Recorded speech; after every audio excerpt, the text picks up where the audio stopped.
ఈరోజు నేను, పిన్ని, చెల్లెలు విజయవాడకి వెళ్తున్నాం. కనకదుర్గమ్మని దర్శనం చేసుకోవడానికి. అమ్మ నుంచి పిలుపొస్తే వెళ్ళాలి కదా! నేను ఇంతకుముందు ఒకసారి వెళ్ళినట్లు గుర్తు. ఇది సెకండ్ టైం. అలా రైల్వే స్టేషన్కి వచ్చి 3 టికెట్లు తీసుకున్నా. అక్కడ ఒక 10 నిమిషాలు వెయిట్ చేయగానే ట్రైన్ వచ్చింది. మనదే అని చెప్పి కంగారు పడి షూట్ చేశా. కాకపోతే మనది కాదు, ఇది మన ట్రైన్. ఇక చూడు, రన్నింగ్లో ఉండగానే గబగబా ఎక్కేసి కర్చీఫ్ వేసా. చూస్తే ట్రైన్ అంతా ఖాళీగా ఉంది. ఓకే, అది పక్కన పెడితే విజయవాడలో అమ్మవారి మహిమలు చాలానే ఉన్నాయి. అలాంటిది ఒక సంఘటన గురించి మనం ఇప్పుడు తెలుసుకుందాం. అది 1955వ సంవత్సరం. అక్కినేని నాగేశ్వరరావు గారిది రోజులు మారాయి అనే సినిమా రిలీజ్ అయింది. విజయవాడలోని మారుతి థియేటర్లో సెకండ్ షో రన్ అవుతుంది. అది కంప్లీట్ అయ్యాక ఒక ఆవిడ థియేటర్ బయటకు వచ్చి ఒక రిక్షా అతనితో, బాబు ఇంద్రకీలాద్రి వద్దకు వెళ్ళాలి, తీసుకెళ్తావా అని అడిగింది. సరేనమ్మా ఎక్కండి అని చెప్పి ఆ రిక్షా అతనైతే ఆమెను ఎక్కించుకొని తొక్కుతూ ఉన్నాడు. నైట్ టైం కదా, అందులో సెకండ్ షో అయింది. సెకండ్ షో అంటే దాదాపు 12 దాటిపోద్ది. అర్ధరాత్రి అయింది. రోడ్లన్నీ నిర్మానుష్యంగా ఉన్నాయి. రిక్షా అతను కష్టపడి తొక్కుతూ ఇంద్రకీలాద్రి వద్దకు తీసుకెళ్ళాడు. చూస్తే వెనకాల ఆమె లేదు. ఎక్కడికి వెళ్ళిందని చెప్పి అటు ఇటు చూస్తూ ఉంటే ఇంద్రకీలాద్రి మెట్ల మీద నడుస్తూ వెళ్తుందంట.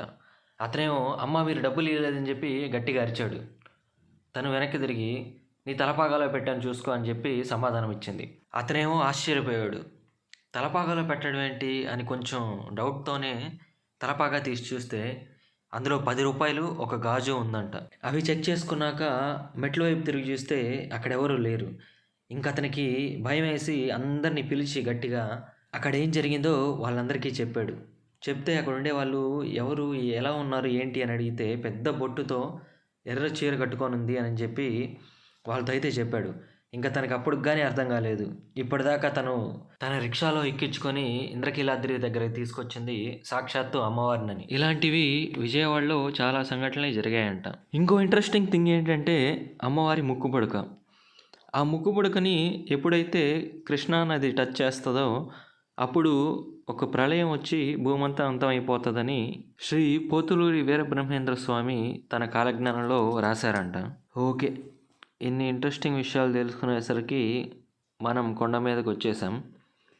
ఇక్కడ నేను చిన్నప్పుడు తిరుపతిలో చూసా ఫ్రీ బస్సెస్. ఇక్కడ కూడా అమ్మవారి గుడి మీదకి వెళ్ళేదానికి అలాంటి బస్సులు అయితే కనిపించాయి. చాలా మంచిగా అనిపించింది.